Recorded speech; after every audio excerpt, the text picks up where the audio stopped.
Hey everybody, welcome back. This video is going to have very little educational value, but it's going to be really cool because I have a 3-watt LED and I've hooked up a circuit to be able to run it at nearly its full brightness, and it's super bright, super cool.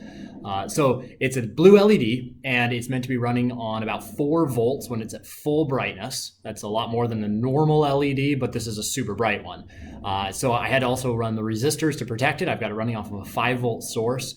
So I got a couple of roughly 4.7 ohm big resistors in there. You'll see those in the circuit, and they're all in parallel. So I have just over 1 ohm of resistance. Not a whole lot of resistance for this. It's about 650 milliamps going through this thing right now. It's going to be awesome.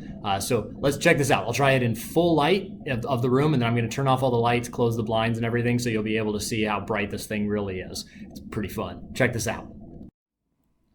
So here's the basic layout of my circuit. I have a 5-volt power supply over here capable of sending 3 amps. So this 650 milliamps that we're sending is really not that big of a deal for it.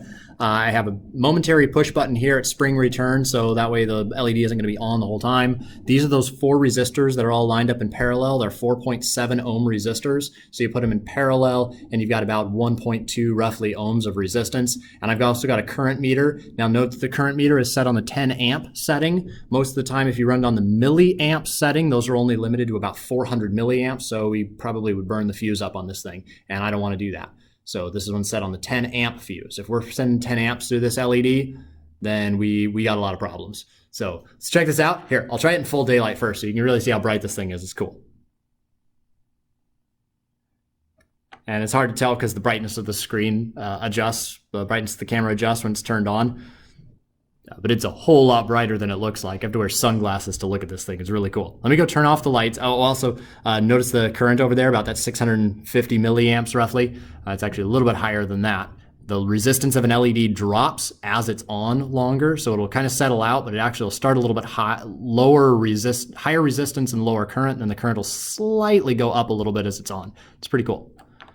Okay, so I'm gonna go turn off the lights and close the window, and let's see how this looks.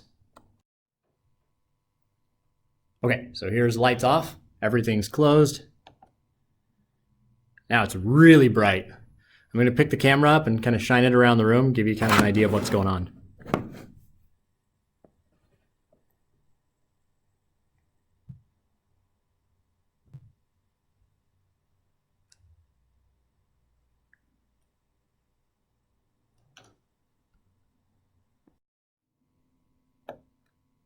So there you go, high brightness LED, how cool is that?